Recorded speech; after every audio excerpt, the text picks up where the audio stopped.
Bangla audio ও আলোচনা ক্লাসে আপনাদের স্বাগত। আমার এই চ্যানেলটিতে এসএসসি, এমএসসি ও নেট সেটের বাংলার সমস্ত অডিও দেওয়া হয়। এছাড়াও এই অডিওগুলির আলোচনা করে দেওয়া হয়। আপনারা অবশ্যই আমার চ্যানেলটিকে লাইক, কমেন্ট ও সাবস্ক্রাইব করে রাখবেন এবং আপনাদের যদি পছন্দের কোনো গল্প, কবিতা শুনতে ইচ্ছে হয় আপনারা অবশ্যই আমাকে কমেন্ট বক্সে জানাবেন। আমি সেই গল্পটি আপনাদের পাঠ করে দেব। আজকে আমার পাঠের বিষয় হচ্ছে দশম শ্রেণীর সাহিত্য সঞ্চয়ন থেকে সঞ্জীব চট্টোপাধ্যায়ের লোকমাতা রানী রাসমণি। 1200 বঙ্গাব্দ 11ই আশ্বিন বুধবার সকালে হালি শহরে মহিষ্য বংশে রাসমণির জন্ম। দরিদ্রের কন্যা, পিতা স্থানীয়ভাবে পরিচিত ছিলেন হারু ঘরামির নামে। হারু ঘরামির মেয়ে রাসমণি, মায়ের নাম রামপ্রিয়া, মা টুকটুকে ফর্সা। এই মেয়েটির নাম রাখলেন রানী, পরে হবে রাসমণি। আর গ্রামবাসীরা দুটি নাম একত্রিত করে বলতেন লাগলেন রানী রাসমণি। একদিন যে সত্যই তিনি রানী হবেন, ঝাঁসির রানী লক্ষ্মীবাই, বাংলার রানী রানী রাসমণি, দুজনই যুদ্ধ করবেন ইংরেজ শাসকদের বিরুদ্ধে। পিতা হরে কৃষ্ণ, লোকমুখে হারু, সামান্য লেখাপড়া জানতেন, মেয়েকেও শিখিয়েছিলেন। যে পল্লীতে তিনি বাস করতেন একমাত্র তারই বাড়িতে রাতে রামায়ণ, মহাভারত, পুরাণাদি পাঠ করা হতো। গ্রামবাসীরা লণ্ঠন হাতে শুনতে আসতেন। সে এক অপূর্ব দৃশ্য। বালিকা রাসমণি অবাক হয়ে দেখতেন অন্ধকার পথে আলোর সারি মাঠ পেরিয়ে যেন বাতাসে ভাসতে ভাসতে চলে যাচ্ছে দূর থেকে দূরে। আলো হাতে এসেছিল তীর্থে, এখন ফিরে যাচ্ছে সবাই দল বেঁধে। সব মানুষের ভেতরেই যেন দুটো মানুষ থাকে। মামলা, মোকদ্দমা, দলাদলি, মারামারি, অভাব, অসুখ সবই আছে, কিন্তু রাতের আলোয় অতীতের পথ চিনে নেওয়ার আগ্রহ কিছু কম নেই। মহাভারতের, ভাগবতের শ্রীকৃষ্ণ, রামায়ণের রাম, লক্ষ্মণ, সীতা সবাই আছেন, চিরকাল থাকবেন। রাসমণির বালিকা হৃদয়ে একটা সুখ ভাব আসে, ভীষণ একটা ভালো লাগা। বৈষ্ণব পরিবার, গলায় তুলসীর মালা, নাকে তিলক। এই তিলক আঁকায় সকলেরই কিছু সময় চায়। তা যাক, এ যে ধর্ম। রাসমণিও অতি নিষ্ঠার সঙ্গে নাকে, কপালে, বাহুতে তিলক আঁকতেন। সুন্দরীকে আরও সুন্দর দেখাতো। রাসমণির মা রামপ্রিয়া বেশি দিন বাঁচেননি। রাসমণি 7 বছরে পা দিয়ে দেখলেন মা নেই, তিনি মা হারা। মাত্র 8 দিনের জ্বরে পরলোকে চলে গেলেন রামপ্রিয়া। রাসমণির বয়স হলো 11 বছর। চোখে পড়ার মতো সুন্দরী। সেই সময় কলকাতায় অনেক বড় লোক, একদিকে জোড়াসাঁকো, অন্যদিকে যানবাজার, মাঝখানে মানিকতলা। জোড়াসাঁকোর ঠাকুর বাড়িতে প্রিন্স দ্বারকানাথ, মানিকতলায় রাজা রামমোহন, সংস্কৃত কলেজে ঈশ্বরচন্দ্র বিদ্যাসাগর, শিমুলিয়ার দত্ত বংশ, সেখানে আসবেন স্বামী বিবেকানন্দ। বিদেশিরাও এসে গেছেন। ডেভিড হেয়ার ঘড়ির ব্যবসা বন্ধ করে শিক্ষার প্রসারে আত্মনিয়োগ করেছেন। আলেকজান্ডার ডাফ সাহেব খ্রিস্টান ধর্মের প্রচারে উদ্যোগী। জোড়াসাঁকোর ঠাকুর বাড়িতে দেবেন্দ্রনাথ বড় হচ্ছেন। ব্রাহ্ম সমাজের দরজা এইবার খুলবে।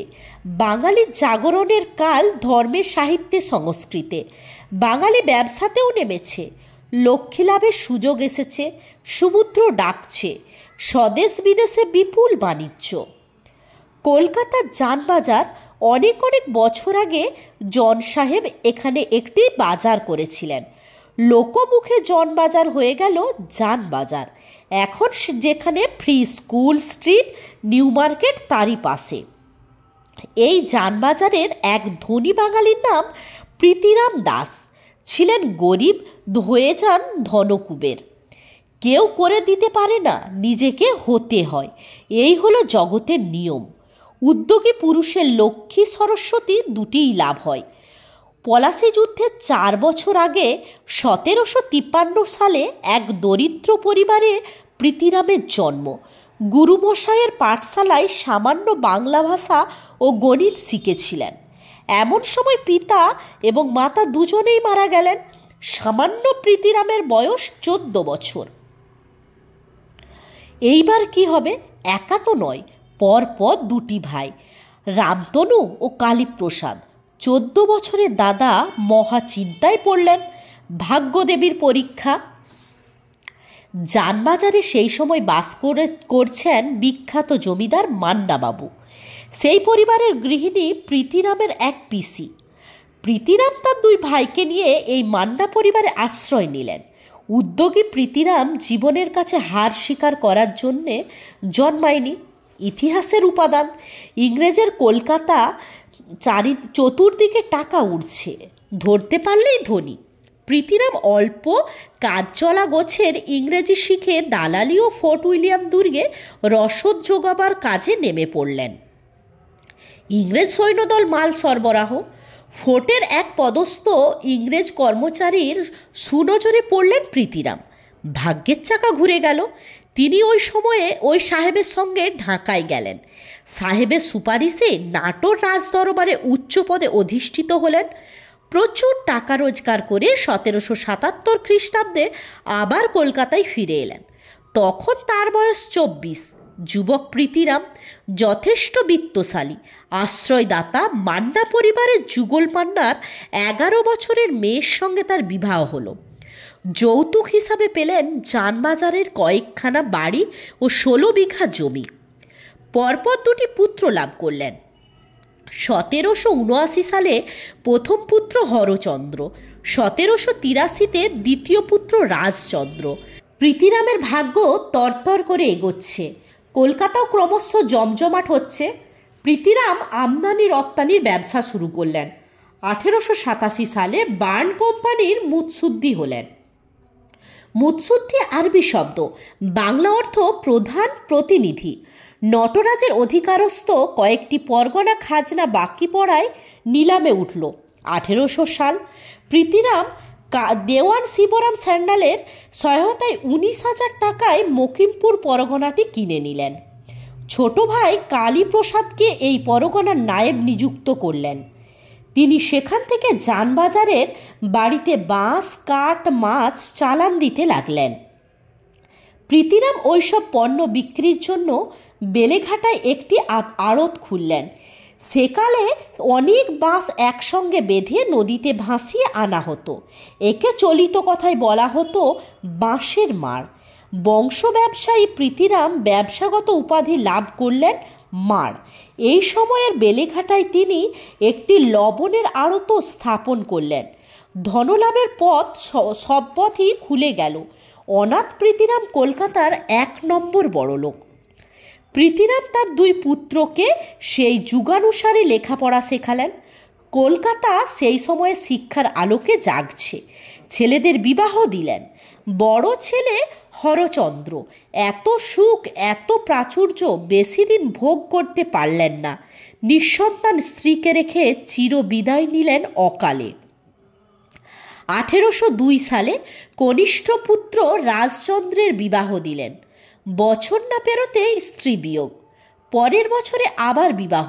এবারেও সেই একই ব্যাপার। বিয়ের বছরেই স্ত্রীর মৃত্যু। আশ্চর্যের ব্যাপার। হ্যাঁ, আশ্চর্যই।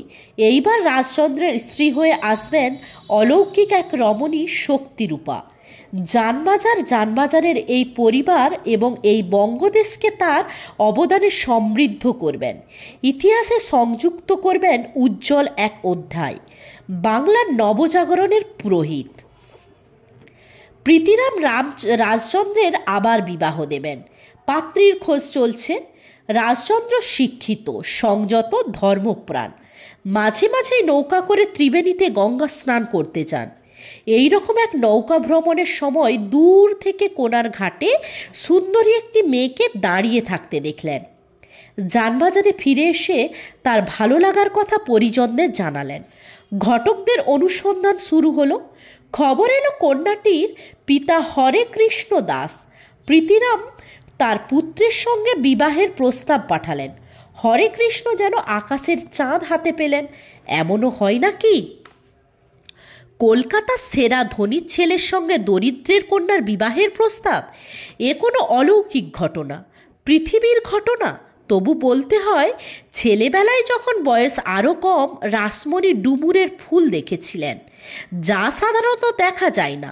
তার মা বলেছিলেন, সে কি রে রানী, তুই তাহলে সত্য সত্যই রানী হবি? তার দেখা হলো না। 1804 সালে রাজচন্দ্রের সঙ্গে রাসমণির বিবাহ হলো। সমারোহ, ধুমধাম। এ কি শুধু বিবাহ?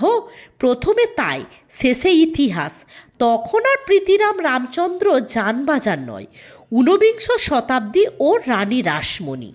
প্রীতিরামের জীবদ্দশায় রাজচন্দ্র ও রাসমণির দুটি কন্যা হলো, পদ্মমণি ও কুমারী।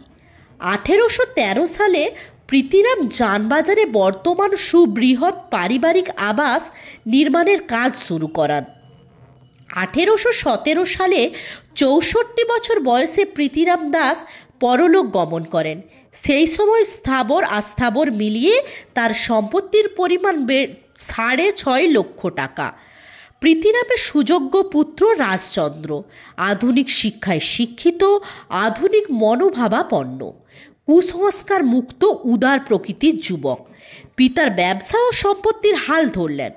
ইংল্যান্ডে কালভিন কাউই কোম্পানিকে এজেন্ট নিযুক্ত করে তিনি এদেশ থেকে তসরের চাদর, মৃগনাভি, আফিং, নীল প্রভৃতি বিলেতে রপ্তানি করতে লাগলেন। প্রখর ব্যবসায়ী বুদ্ধি, সেই রকম উদ্যোগী, অবশ্যই ভাগ্যবান। একটি উদাহরণ, নিলামে 25,000 টাকার আফিং কিনে সেই দিনেই 75,000 টাকায় বিক্রি করে দিলেন। একদিনে 50,000 টাকা লাভ। ক্রমশ ধন জন বিত্ত বৈভব বাড়ছে। সকলেরই প্রত্যয়, ঘরে এসেছেন লক্ষ্মী, তার নাম রাসমণি, রাজচন্দ্রের সুযোগ্য সহধর্মিণী। পিতার পরলোক গমনের বছরেই রাসমণি পেলেন তার তৃতীয় কন্যা করুণাময়ীকে। পরের বছরই বড় মেয়ের বিবাহ দিলেন। যানবাজারের এই মহৎ পরিবার ক্রমশ এক অদৃশ্য ঐতিহাসিক ভবিষ্যতের দিকে চলেছে। সেখানে অর্থের সঙ্গে ধর্মের মহামিলন ঘটাবেন রানী রাসমণি। 1819 সালে রানী রাসমণি একটি পুত্র সন্তান পেলেন, কিন্তু মৃত। 4 বছর পরে এলো কনিষ্ঠ কন্যা জগদম্বা। পরবর্তীকালে এর ভূমিকাও ইতিহাসে চিহ্নিত হবে। 1813 সালে তৃতীয় কন্যা করুণাময়ী পরলোক গমন করলেন। রেখে গেলেন স্বামী মথুরামোহন বিশ্বাস ও একমাত্র পুত্র ভূপাল চন্দ্রকে। এই মথুরামোহনও একদিন ইতিহাস হবেন, সেই দিন আসন্ন। ভবিষ্যতে সাজঘরে চরিত্ররা প্রস্তুত হচ্ছেন। সেই কারণেই মথুরামোহন যানবাজার থেকে মুক্তি পেলেন না। 1833 সালে রাজচন্দ্র কনিষ্ঠ কন্যা জগদম্বার সঙ্গে মথুরামোহনের বিবাহ দিলেন। এই মানুষটি নব্য বাংলার অলোকপ্রাপ্ত এক চরিত্র, রামকৃষ্ণ পরমহংসদেবের একনিষ্ঠ ভক্ত। রাজচন্দ্রের অনেক অবদান, প্রচুর উপাচার্য, বিষয় সম্পত্তি, প্রচুর দান ধ্যান, সৎ কার্যে অর্থ ব্যয়। তিনি 10-12 জন ছাত্রের সমস্ত খরচ চালাতেন। তার দাম্পত্য জীবনে এসেছিল স্বর্গের সুখ, শান্তি ও পূর্ণতা। স্ত্রীর অনুরোধে কলকাতায় গঙ্গায় নির্মাণ করিয়ে দিলেন সুন্দর এক স্নানঘাট, যা আজ বাবুঘাট নামে বিখ্যাত। 2 বছরের মধ্যে তৈরি করে দিলেন ঘাটে যাওয়ার সুন্দর একটি রাস্তা। পরপর হতে লাগলো আরও জনহিতকর কাজ।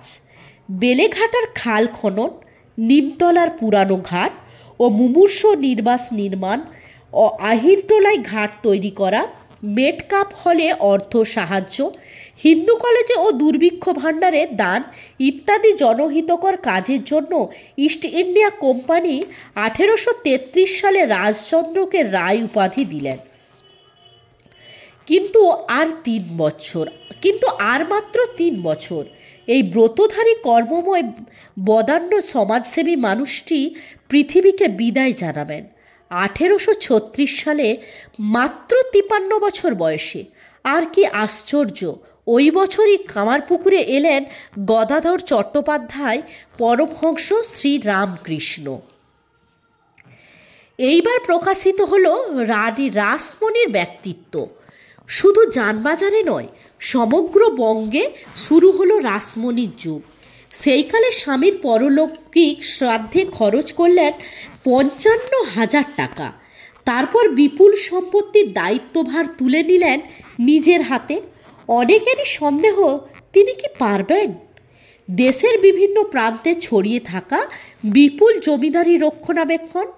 একদিকে দুষ্টু জমিদারের অভাব নেই, তাদের লেঠেল, খুনির দল, চোর ডাকাত, দস্যু, ইংরেজ শাসক গোষ্ঠী, অত্যাচারী শাসক নীলকরেরা, সমাজের অজস্র সমস্যা, কৃষকদের শোচনীয় দারিদ্র্য, দুর্ভিক্ষ, মহামারী, বন্যা, বিপন্ন বাংলা, বিপন্ন বাঙালি।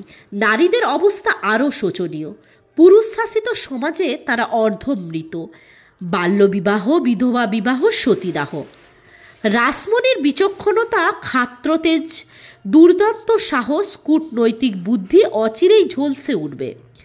রাজচন্দ্র তার বিশিষ্ট বন্ধু প্রিন্স দ্বারকানাথকে তার বিশেষ প্রয়োজনে 2 লক্ষ টাকা ধার হিসাবে দিয়েছিলেন। দ্বারকানাথ সেই ধার শোধ করতে পারেননি। দ্বারকানাথ রানীমার কাছে এসেছেন। নানা কথার পর বললেন, তোমার এখন একজন ম্যানেজার প্রয়োজন। পর্দার আড়ালে বসে রানীমা মথুরামোহনের মাধ্যমে দ্বারকানাথের সঙ্গে কথা আদান প্রদান করছেন। রানীমা বললেন, রাখলে ভালো হয় ঠিকই, কিন্তু তেমন বিশ্বাসী মানুষ পাবো কোথায়? দ্বারকানাথ বললেন, তেমন হলে আমি তো আছি।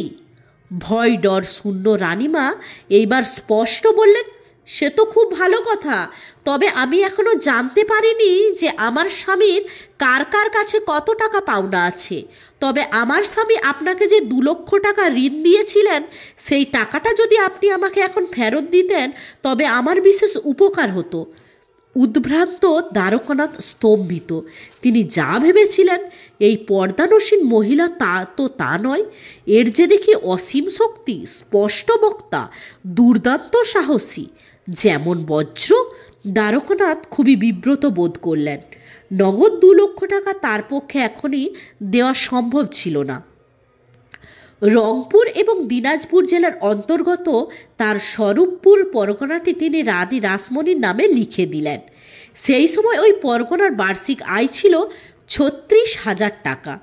দ্বারকানাথ সেই সময় তার থেকে ব্যবসা প্রচেষ্টার মার খাচ্ছেন একের পর এক। বড় বড় সব ব্যাপার। তিনি আবার রানীমার কাছে ম্যানেজার হওয়ার ইচ্ছা প্রকাশ করলেন। রাসমণি জামাতা মথুরামোহনের মাধ্যমে জানালেন, আমি এক সামান্য বিধবা। আমার এই সামান্য বিষয় সম্পত্তি আপনার মতো যোগ্য ও সম্ভ্রান্ত ব্যক্তিকে তত্ত্বাবধান করতে বলাটা আমার পক্ষে ধৃষ্টতা। আমার পুত্র স্থানীয় ভাবী উত্তরাধিকারী জামাতারাই এই কাজ পারবে।